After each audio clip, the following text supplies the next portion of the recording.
तुम्ही पुरेशी झोप घेतली तरी सुद्धा तुमची झोप पूर्ण होत नाहीये. म्हणजे रात्री झोपल्यानंतरही सकाळी फ्रेश वाटत नाही किंवा बऱ्याचदा सकाळी उठल्यानंतर फ्रेश वाटतं, पण दुपारपर्यंत संपूर्ण एनर्जी ही गेलेली असते, डल वाटायला लागलेलं असतं. अशा वेळेला काय होतं, की आपलं लक्ष एके ठिकाणी केंद्रित आपण करू शकत नाही. लॅक ऑफ कॉन्सन्ट्रेशनचा आपल्याला प्रॉब्लेम होतो. म्हणजेच काय होतं माहिती या सगळ्याचं रूपांतर फटीग यामध्ये होतं. हा फटीग जर आपल्याला सतत येत असेल, तर आपण त्यावर काय उपाय केला पाहिजे? आता बऱ्याचदा काय होतं, की आपल्याला थोडासा थकवा आला, म्हणजे आपण नेहमी काम करतो त्यापेक्षा जर जरा जास्त काम केलं आणि त्यामुळे थकवा आला, तर आपण विश्रांती घेतो आणि आपल्याला बरं वाटतं. पण बऱ्याचदा हा थकवा सतत असतो आणि सतत येणारा जो थकवा आहे, तो जर आपण दुर्लक्षित केला, अर्थातच त्याचं रूपांतर आळशीपणामध्ये होतं. मग बऱ्याचदा काय होतं, हा थकवा जो आहे ना, हा तुम्हाला काही आजारांना निमंत्रण देत असतो आणि हे तुमच्या लक्षातच येत नाही. तुम्ही म्हणता, की सतत थकवा येतोय आणि तुम्ही असं बोलत राहता, पण त्याच्यावर काही उपायच करत नाही. तर मुळात जर कुठल्या आजारांची लक्षणं आपल्याला या थकव्यामध्ये जाणवत असतील, तर ती कशी ओळखायची? त्याची कारणं काय आहेत? हे समजून घेणं गरजेचं आहे आणि अर्थातच उपाय काय असले पाहिजे. घरच्या घरी काय उपाय करू शकतो, की डॉक्टरांकडे जाण्याची गरज असते आपल्याला, हे सगळं या व्हिडिओमध्ये तुम्हाला कळणार आहे. अतिशय महत्त्वपूर्ण व्हिडिओ आहे, कारण उन्हाळ्यामध्ये बऱ्याचदा थकवा येतो, पण हा थकवा उन्हामुळे येतोय की आणखीन कशामुळे येतोय हे कळणं सुद्धा गरजेचं आहे. त्यामुळे हा व्हिडिओ अतिशय महत्त्वाचा आहे. शेवटपर्यंत बघत राहा. नमस्कार मंडळी, मी स्मिता शेवाळे आणि आपल्या YouTube चॅनलमध्ये पुन्हा एकदा सगळ्यांचं अगदी मनापासून स्वागत आहे. आजच्या व्हिडिओमध्ये आपण थकवा येण्याची लक्षणं, कारणं आणि उपाय हे सगळं समजून घेणार आहोत. आता इतका कडक उन्हाळा आहे, सतत घाम येत राहतो आणि अर्थातच घाम आल्यामुळे आपल्याला थकवा येतो. पण हा थकवा तात्पुरता आहे की कुठल्या आजारांना निमंत्रण देतोय हे आपण समजून घेणार आहोत. सगळ्यात महत्त्वाची गोष्ट, थकवा हा फक्त शारीरिक नसून तो मानसिकही बऱ्याचदा असतो. त्यामुळे थकव्याची लक्षणं जी आहेत, त्यातला मानसिक थकवा काय आहे हे आधी आपण समजून घेऊया. मानसिक लक्षणांमध्ये आपल्याला लक्षात येतं, की सतत आळस येतो आहे, चिडचिड होतीये, मूड स्विंग्स होत आहेत किंवा मग आपल्याला सतत फटीग आल्यासारखं वाटतं आहे किंवा आपण कुठलीही गोष्ट करताना आपलं लक्ष केंद्रित होत नाहीये, म्हणजे कॉन्सन्ट्रेशनचा अभाव आपल्याला जाणवतो आहे किंवा एखादी गोष्ट आपल्याला करावीशीच वाटत नाहीये. कित्येकदा आपण टू डू लिस्ट करतो, आपल्याला ही कामं करायची हे डोक्यात सगळं माहिती असतं, पण तरी सुद्धा ती कामं आपण करू शकत नाही. या वेळेला आपण समजून घ्यायचं, की हा मानसिक थकवा आपल्याला आलेला आहे. आता शारीरिक लक्षणं काय असतात, तर इतकं अंग जड झाल्यासारखं वाटतं, डोकं सतत दुखत राहतं, जांभया येत राहतात किंवा मग आपल्याला असं वाटतं, की हे काम करायचं आहे, पण ते अंग जड झाल्यामुळे अक्षरशः उठावसंही वाटत नाही आणि अंगामध्ये अजिबात शक्ती नाहीये असं वाटत राहतं. तर हे जर सगळं होत असेल, तर ही थकव्याची शारीरिक लक्षणं आहेत. आता एनर्जी पॅटर्न बदलामुळे आपल्याला जो थकवा येतो त्याची लक्षणं काय असतात? तर बऱ्याचदा सकाळी उठल्यानंतर आपल्याला फ्रेश वाटत नाही किंवा सकाळी उठल्यानंतर फ्रेश वाटतं, पण अक्षरशः दुपारी इतकं थकल्यासारखं होतं, की त्यानंतर एकही काम होत नाही. कुठलंही काम सुरू केल्यानंतर इतका आळस भरलेला असतो, की ते काम करताना अक्षरशः जड मनानं तुम्हाला काम करावं लागतं. खरं तर एरवी हे होत नसतं, पण हा जो एनर्जी पॅटर्न आपला बदलतोय, ही जी लक्षणं आपल्याला दिसतात, याचा अर्थ तुम्हाला मानसिक किंवा शारीरिक थकवा आलेला आहे. आता काही स्पेसिफिक लक्षणं आपल्याला दिसतात, त्याच्याकडे आपण अजिबात दुर्लक्ष करायचं नाही. थोडंसं चाललं तरी आपल्याला दम लागतो, पिरियड्स तुमचे इर्रेग्युलर आहेत किंवा मग बऱ्याचदा असं होतं, की श्वासोच्छवास घेताना तो ईज नसतो. खूप एफर्ट्सनी तुम्हाला श्वास घ्यावा लागतो आहे किंवा मग तुमचा चेहरा आता पांढरट दिसायला लागलेला आहे, ओठ तुमचे असे सुकलेले असतात किंवा ते पांढरे दिसू लागतात, केस गळतात खूप. ही सगळी जी लक्षणं आहेत ना, ही सगळी तुम्हाला थकवा आलेला आहे याची लक्षणं आहेत. आता हा थकवा का बरं आलेला आहे? ह्याची कारणं काय आहेत?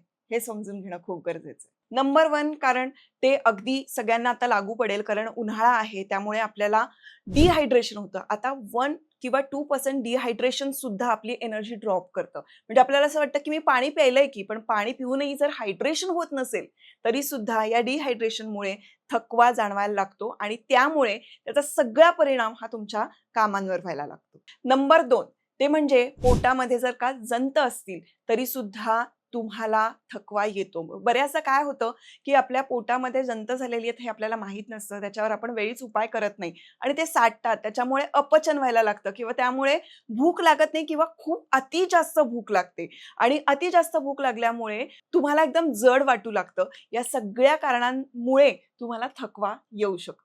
नंबर 3 आणि अतिशय महत्त्वाचं कारण ते म्हणजे पोषणाची कमतरता. आपल्या शरीरामध्ये जर का आयर्नची कमतरता असेल किंवा मग आपल्या शरीरामध्ये प्रोटीनची कमतरता असेल, काही व्हिटॅमिन B12 आणि व्हिटॅमिन डी जर का याची कमतरता असेल, तर 100% आपल्याला थकवा येतो आणि हा थकवा आपल्याला जाणवत नाही. कुठलंच काम करावंसं वाटत नाही आणि व्हिटॅमिन B12 ची कमतरता ही शक्यतो म्हणजे 90% लोकांमध्ये ही असतेच असते. त्यासाठी आपण रेग्युलरली काय आहार घेतला पाहिजे हे मी तुम्हाला पुढे सांगणारच आहे. पण ही कमतरता आहे की नाही हे जर तुम्हाला चेक करायचं असेल तर तुम्ही काय करायचं? ब्लड टेस्ट करणं खूप गरजेचं आहे. त्यामुळे डॉक्टरांकडे रेग्युलरली जाऊन किंवा डॉक्टरांच्या प्रिस्क्रिप्शननी तुम्ही ती ब्लड टेस्ट करू शकता आणि जनरली व्हिटॅमिन डी डेफिशियन्सी आहे का? B12 ची डेफिशियन्सी आहे का? हे समजून घेणं खूप गरजेचं आहे आणि त्याप्रमाणे आहारात बदल करणं गरजेचं आहे. चौथं कारण ते म्हणजे हार्मोन्सची कमतरता. म्हणजे काय होतं, हार्मोन जेव्हा आपले इम्बॅलन्स व्हायला लागतात, सगळ्यात महत्त्वाची गोष्ट थायरॉइड ग्रंथी जी आहे, ती पुरेशी काम करू शकत नाहीये. असं झालं की थायरॉइड डिटेक्ट होतो.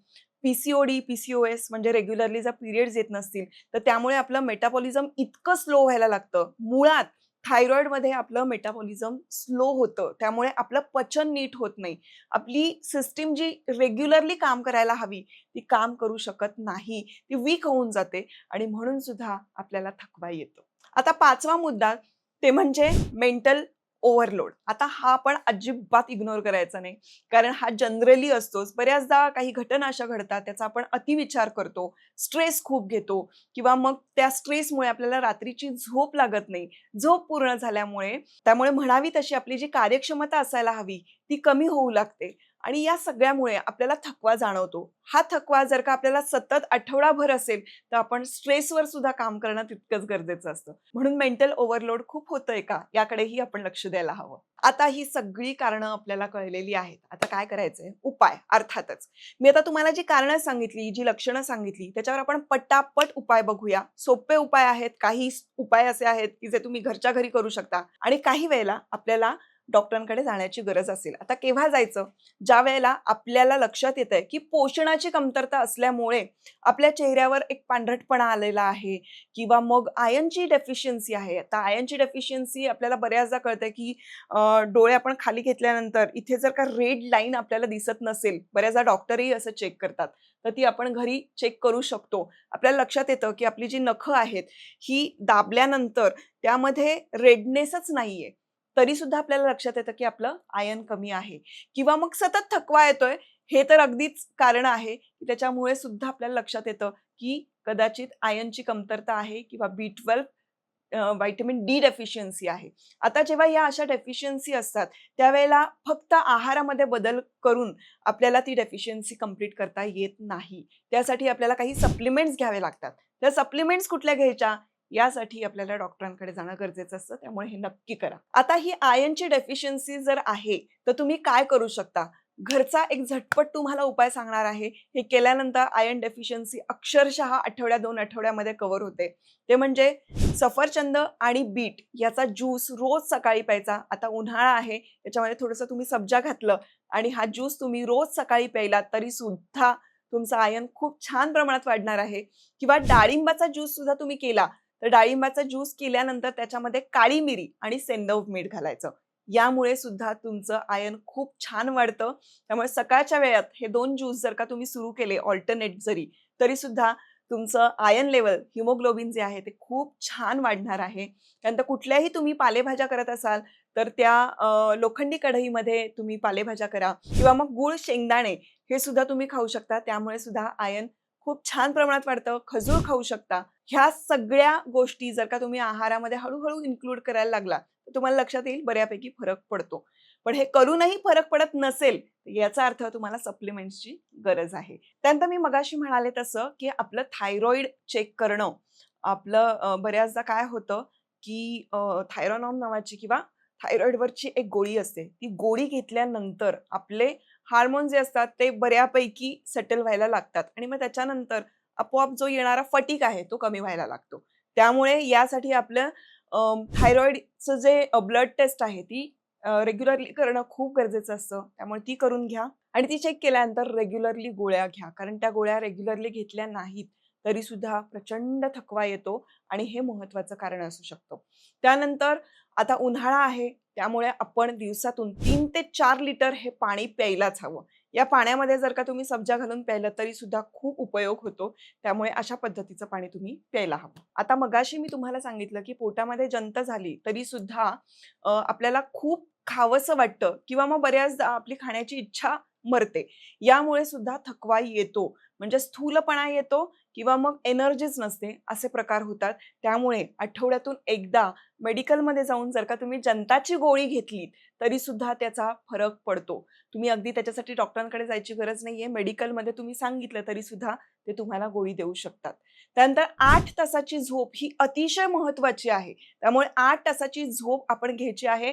पण मी तुम्हाला मगाशी म्हणाले तसं 8 तासाची झोप घेतल्यानंतरही थकवा येतोय. याचा अर्थ आणखीन काही कारणं आहेत.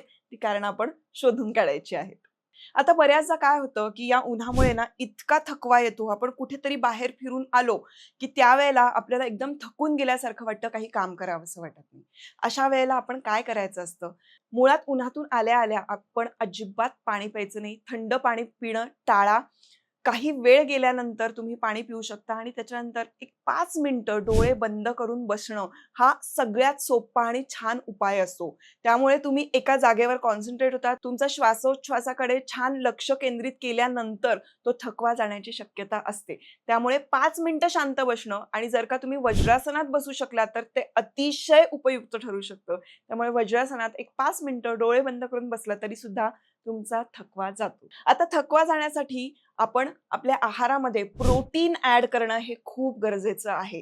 त्यामुळे मग ते उसळींमधून असू देत, पनीरमधून असू देत किंवा मग तुम्ही अंडं खात असाल, नॉन-व्हेज खात असाल तर त्याच्यामधून असू देत. पण त्यामध्ये मसाला कमी आणि छान पद्धतीनं प्रोटीन मिळू शकेल, अशा चांगल्या सोर्सचं प्रोटीन आपण घेतलं पाहिजे.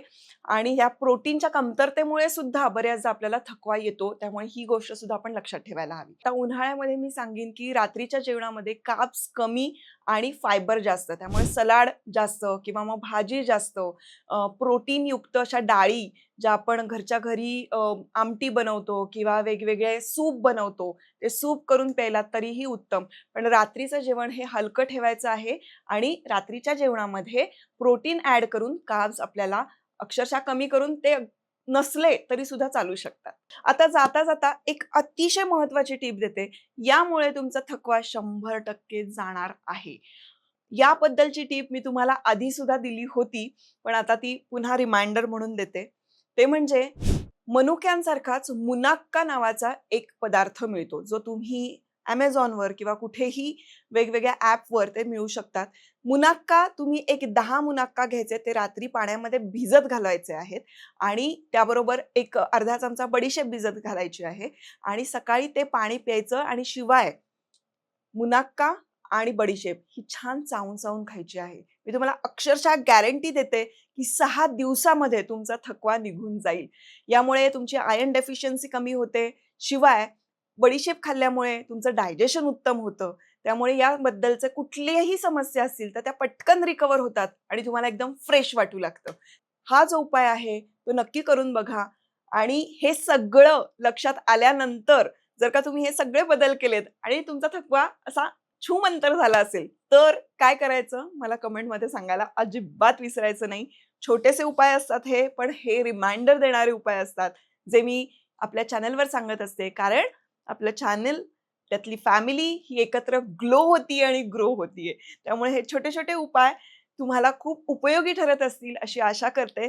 भेटूया आता पुढच्या व्हिडिओमध्ये.